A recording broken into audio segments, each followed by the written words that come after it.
Smart Bangladesh এবার এক দফা শেখ হাসিনাকে কবরস্থানে পাঠাতে হবে। পালাবো না। কোথায় পালাবো? পালাবো না।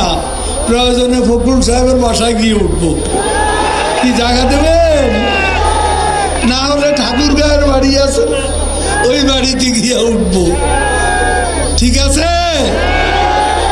একটুকু একটা শব্দও বলবো না জমা দেওয়ার। কেন 10টা মিনিটও সহ্য হয় না, 15টা মিনিট সহ্য হয় না। এখন অপেক্ষা কার জন্য আসলে? হ্যাঁ, এখন অপেক্ষা কার জন্য? আপনার জন্য। মাসুদ, তুমি এখানে এসে আবার কি পুরনো খেলা শুরু করছো? তুমি কি কোনোদিনও ভালো হবে না?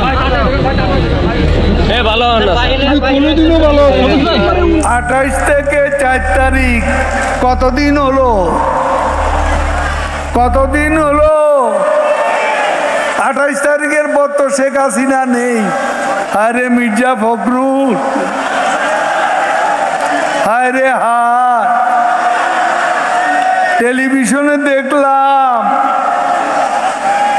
খালি দৌড়াচ্ছে, কেউ টেনে ধরে হরতাল ঘোষণার জন্য।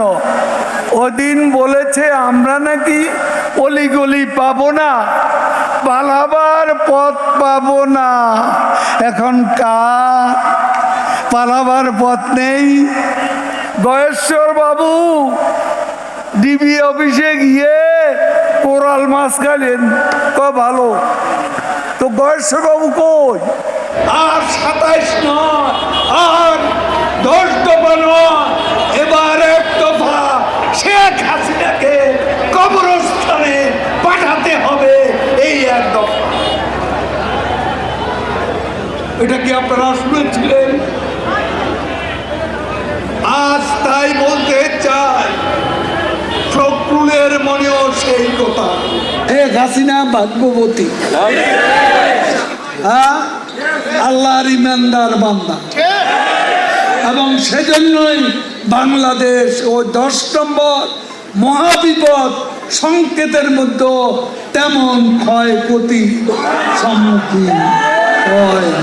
আওয়ামী লীগ কচু পাতার উপর ভোরের শিশির বিন্দু নয়, টোকা লাগলেই পড়ে যাবে। একথা যদি মনে করেন ভুল করছে। দিবা স্বপ্ন, এই প্রশ্নের অনেক জবাব দিয়েছে, তুমি জবাব দাও। অনেকবার বলেছি, আর বলতে কথায় কথা পারো, পরে হেডিং ওটা তারপর দিন তারিখে দিয়েছে কবে সরকারের পতন হবে। দিবা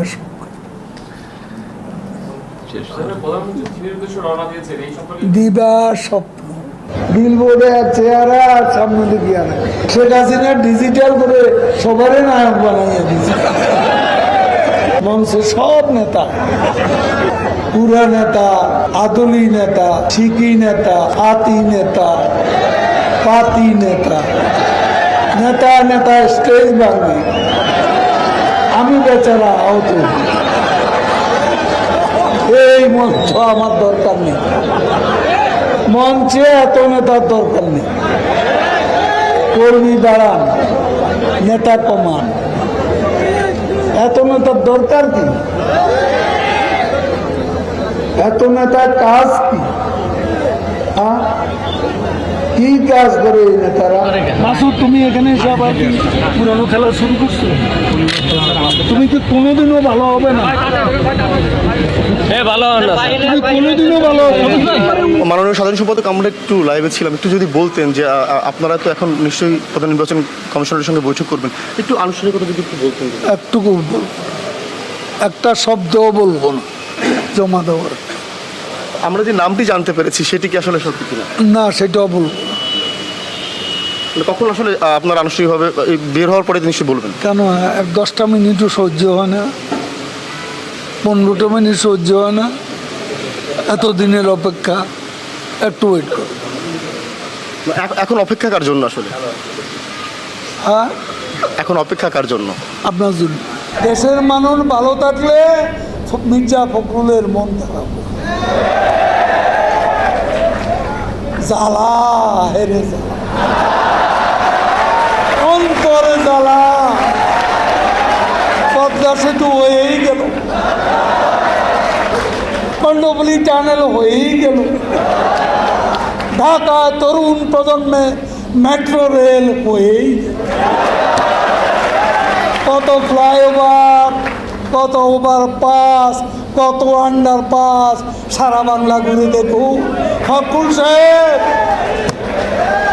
জ্বালা, বড় অন্তর জ্বালা।